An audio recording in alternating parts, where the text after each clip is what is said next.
昨天单杠唐家宏他是不错他这个表现都不错，就突然掉下来了，没抓住照理讲好像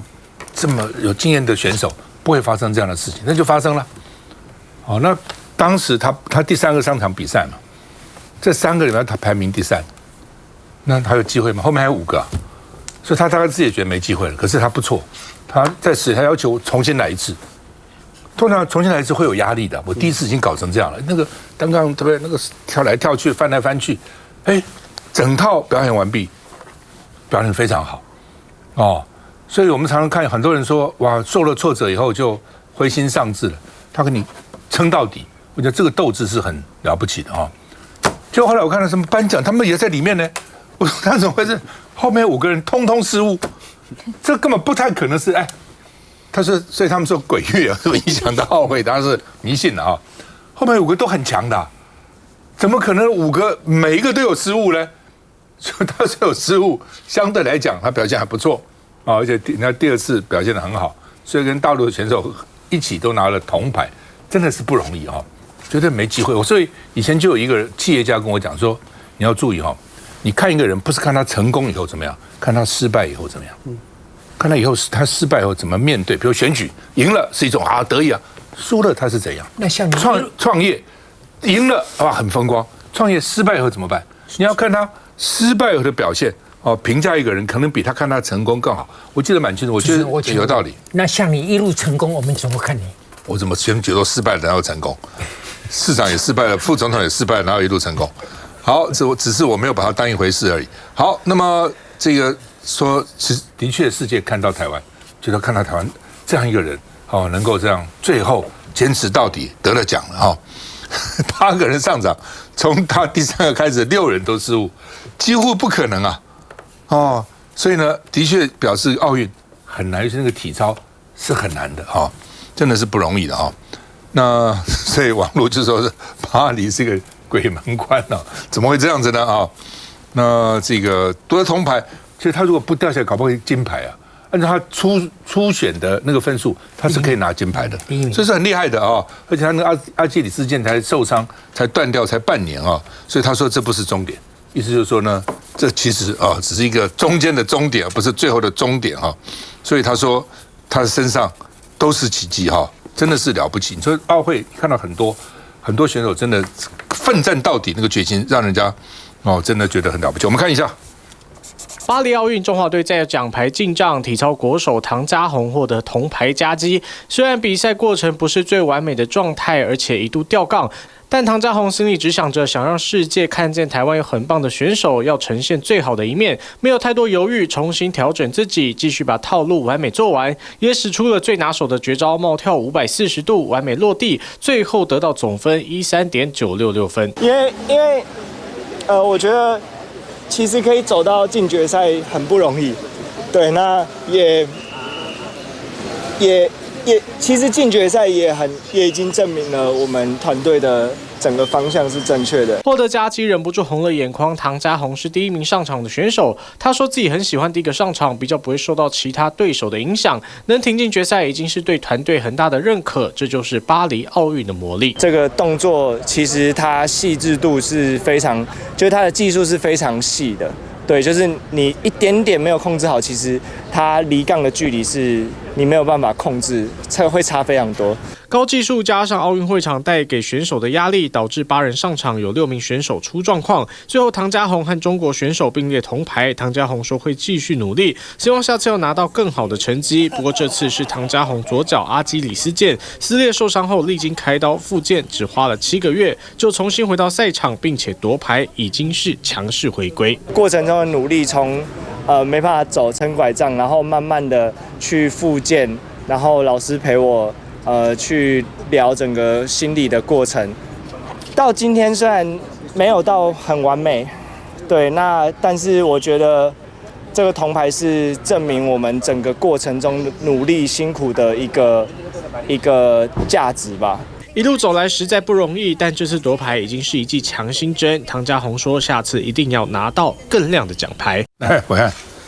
唐家宏其实我刚刚我们在看影片的时候，在跟主持人讲，我又不认识这位教练，他的那个旁边站着他那个教练哦，他在吊杠之后哦，唐家宏回去把他的手的那个绑带再绑紧，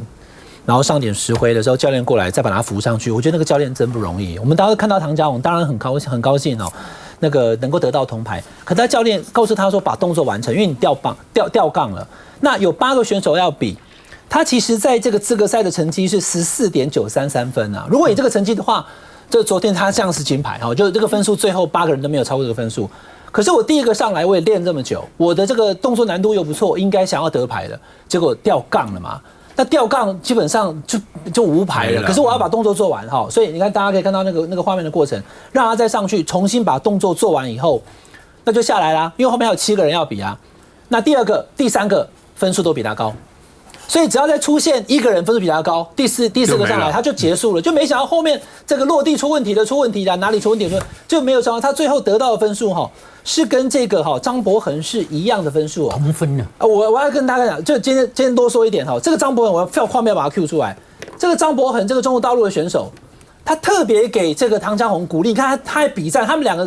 站在上面照相的时候非常有风度啊。他们并列啊，这我觉得这是两岸一个很好的，所以两岸现在是非常紧张啦。可是包含羽球跟那个李洋跟王麒麟打的那位王昶啊，他从头到尾很都在笑苦笑，也长得很帅，像黎明，他也很有风度啊。输球了他没有讲什么，所以我觉得两岸政治军事是紧张了，可是在运动上面看到好的，我觉得大家应该也要给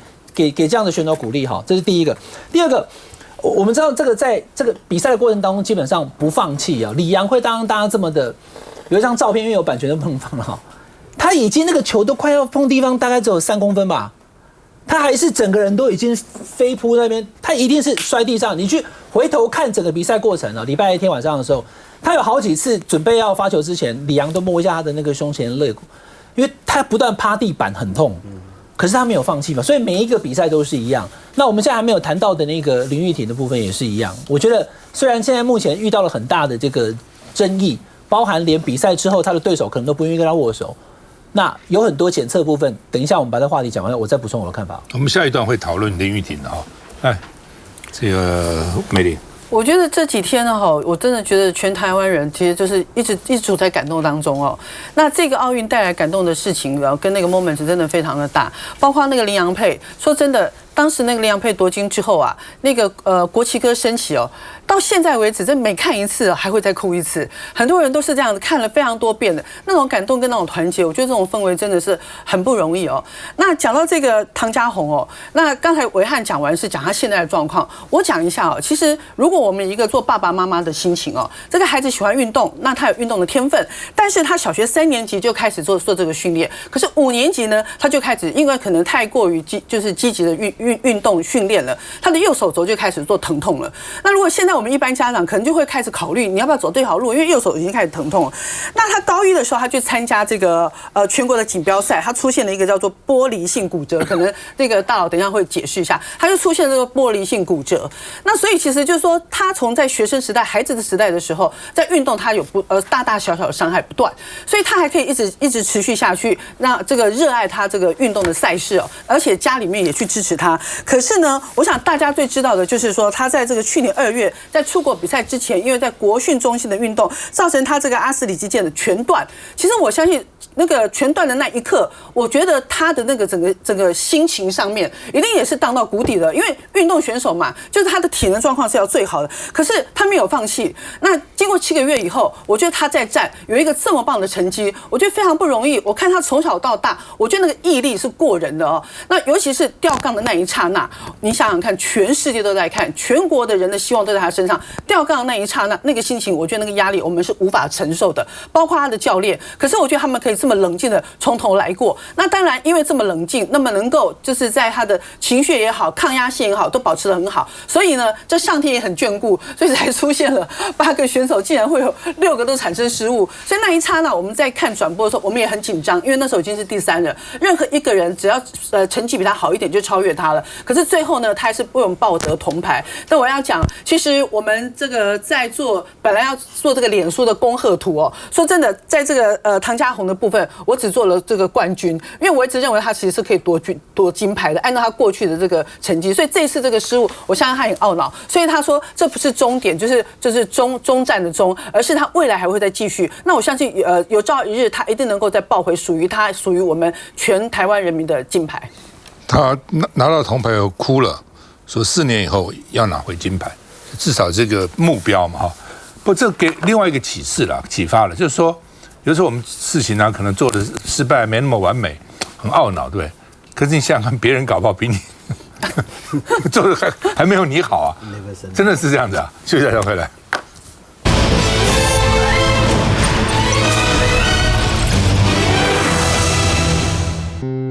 住得安全，活得平安。一人一点力，爱就大无限。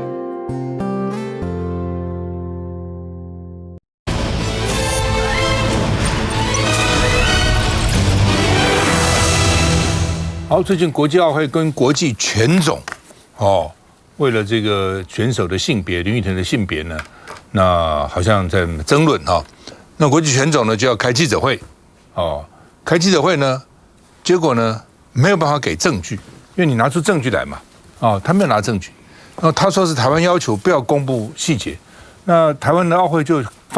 抗议说我们没有要求了，我们要求他什么？我要求他，他会理我的要求吗？那怎么这样乱讲呢？所以要告，现在决定要告他那国际拳总就批评林育婷呢，但是3个小时开记者会，没有证据，所以呢，很多国际媒体也生气的，记者也问，也生气的，就是你到底你把我们找来，你只要给个证据，你有没有凭空讲嘛那德国媒体当场呛，你从俄罗斯公司拿了多少钱？因为他原来那个主席他是俄罗斯人，听说跟普丁很好那另外呢，这个国际拳总说他们对他们的检验有信心，而且说是有法律约束力的那这个，但是呢，讲不出他为什么是拿不出证据，就说那我们讲他不合格，他没有上诉他没有上诉，所以呢表示他承认了所以奥会也被骂所以开始说要讨公道，后来怎么就无声无息的呢那这个 IBA 说护照上的性别不重要了那不是真的性别了大概这样讲了国际拳总是检查 XY 染色体了那国际奥会他25年以前就不检查 XY 染色体，对所有的选手他做睾固酮的浓度的检测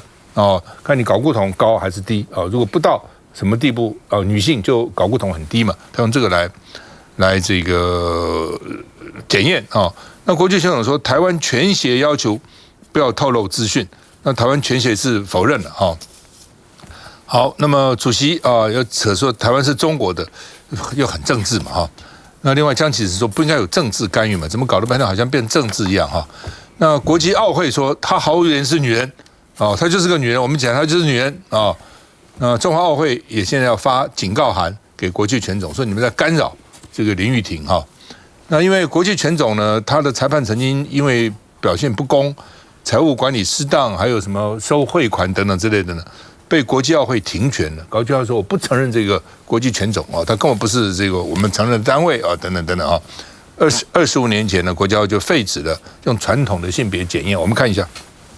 IBA 5日召开记者会说明，面对性别提问很少正面回答，针对性别争议全程也未提出任何证据，和现场不少记者几乎不在同一频率。So how do you explain that timing? Like all of a sudden, that's why you're here because you really lost. 继续跟记者跟国际奥会 IOC 各说各话，现场还有1名台湾记者直接正面对决，但 IBA 不仅疯狂跳针，仅称一切都以 IBA 规则为准，接着鬼打墙表示台湾是中国的一部分。外媒也炮轰这场记者会乱七八糟，《时代》杂志说 IBA 记者会混乱不堪 ，BBC 称 IBA 增加混淆状况，《卫报》说拳击选手喊霸凌 ，IBA 却加倍强硬态度，《纽约时报》IBA 加剧奥运动荡。I think the whole process is flawed, and therefore it's not up to me as a spokesperson or a medical expert. But the whole process, as I understand it, is flawed from the very beginning. IOC 回应，他们毫无疑问是女人，并证实 IBA 透过信函报告检测状况，称柯里夫和林玉婷具有男性染色体 XY。不过，根据 IOC 指出，实际上随着医学发展，加上传统性别检测被认为侵犯基本人权尊严，早在1999年就被禁止。老陈怎么看？这个问题哈，其实我应该选择不讲话，因为现在国内是一片倒的挺他嘛，总统、副总统都讲话了，这个跟国家的面子还有捍卫我们选手的参赛权，我都可以理解。但是这个问题要真的要变成彻底的把它处理其实只有2个原则，一个是科学，一个是公平正义。那先讲比较简单的公平正义，我们很多人的文章都在讲，你捍卫他的参赛权是捍卫性平主义的权利。我觉得这是恐怕有一点误会了，因为美国这几年最大的争议就是很多transgender，就是跨性别的，他本来是男孩子，但是他选择做女人，所以他开刀了，打药了，就是没有已经不再是男人了。但是他们去，尤其是游泳比赛，所向无敌那让很多美国有钱人家的社区的俱乐部家长们费尽心思培养自己的女孩子要参加游泳比赛的，通通输了。他们说不公平不公平，因为他经过手术、经过药剂以后的力气，还是比我们的女孩强把它摆在一起比赛，是对他公平呢？还是对我们的小女孩不公平，这个是可以讨论的。所以今天又要回到一个比较难处理的，就是说她的性别到底是不是女的？那当然，我看到一些挺她的这个医学方面的专家们，他举了很多很偏离的、很小，就几千人才有一个的。这个其实60年前我在念医科的时候，我们就有一个，就是说男的是男的，女的是女的也有阴阳人但是也有假性阴阳人这个才复杂了，叫修斗就假的 ，hermaphroditism 是双性人所以你看这是很复杂的。但是呢，这些人到底他的运动能力是不是比纯的女性高一等？这个没有人研究，因为这些人第一不多，第二点他们很少变成运动员了第三，他变成运动员，他也选择不要参加了，何必？我跟你讲，再另外讲一个故事。多年以前纽约有一个网球选手，他也是医生，我记得他的名字叫 Rennie， 他所向无敌，赢了很多他的小孩也都认为他是妈妈了，不再是爸爸。后来他赢了很多场的比赛以后，他退休了，他后来后悔了，他说我的一生去跟这些人比赛，然后我赢了，我认为我是不应该，因为我赢的不光明正大，因为我真的在某些方面，在运动所需要的这种特质方面，我是强他们一等，所以他后悔了。所以今天我们真的要把这位选手的到底他是不是距离女性有多远？他这个如果不是女性，而有一个差距的话，他因为他所带来的体力上的优势，是不是造成他比赛的优势？我觉得这个要决定。我觉得我们一面倒的以国家的面子，以这种这个荣誉来捍卫他，我觉得我希望大家稍微保留一点。我们再看一下相关新闻。东方社会中国人的就是一些传统思想，就会觉得说，女生为什么不好好的读书？你去跟人家练什么体育？6年前，林玉婷拿下亚运铜牌，当时22岁就透露自己练拳受到性别歧视，甚至国中照片也曝光是一个很清秀的小女生。没想到现在再战奥运保底铜牌，又陷入性别风波。国际拳总大动作开记者会质疑，先前也咬定林玉婷2023年性别生化指数异常，失格也丧失铜牌。反国检测都符合规定，但所谓的性别生化指数是测禁药，跟性别无关。想测是男是女还是得靠染色体来检验。而台湾运动禁药专家许美智也力挺，质疑国际权总到底能不能正确解读性别报告，也说外观、睾固酮浓度跟染色体单因判别会跟事实有落差。毕竟国际权总判断标准在哪都没说清楚。至于台湾拳击协会也回应，跟国际奥会是同样的立场跟态度，驳斥相关言论。现在因为他被国际奥会给除名了，那他可能为了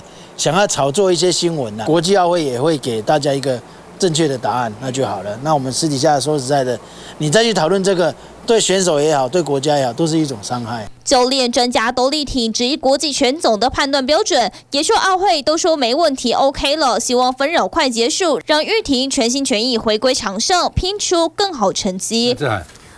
我觉得现在就是让科学证据说话了，因为现在已经进入到国际奥会上头。那如果在去年世锦赛的资格被取消，他们也说把相关的证据资料提供给国际奥会，但国际奥会还是认为她是女性的话，基本上应该要予以尊重。那现在这么大阵仗的召开这个记者会，是不是因为林玉婷她太过具有威胁性，威胁到了某些选手夺牌这样的可能性？我觉得这也不能够排除。那既然今天这个国际拳击总会 IBA 他召开了一个记者会，而且一个记者会大家都知道长达3个小时，但是他却没有办法出示相关有力的证据，结果沦为各说各话。那甚至上我看到在这个新闻报道上头还有说这个记者在问他们说，这有没有可能是一种性别分化多元性，也就是 DSD 的时候，这位 Chris 这个 Roberts 他就讲说，也就是这个总会长他说这是有可能的，如果他是 DSD 的话，他有可能是女性。那记者就追问他说，如果说用染色体的判别不适合，而且 IOU 也没有要用染色体做判别，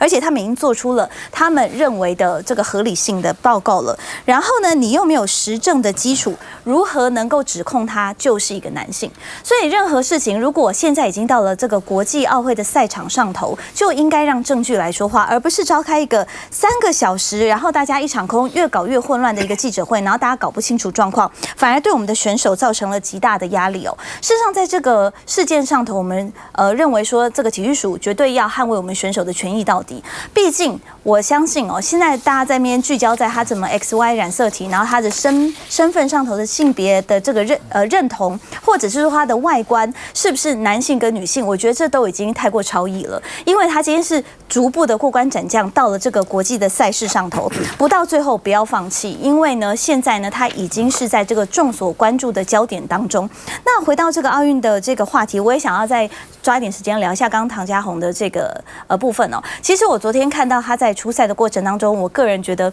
最感动的一个地方是他在上台要颁奖的时候，他跟这个中国的选手站在一起。那这个中国选手本来在跟他聊天，然后没有意识到自己要往前，结果唐嘉宏还跟他说来一起往前。那他们两个呢，其实具体的展现出来，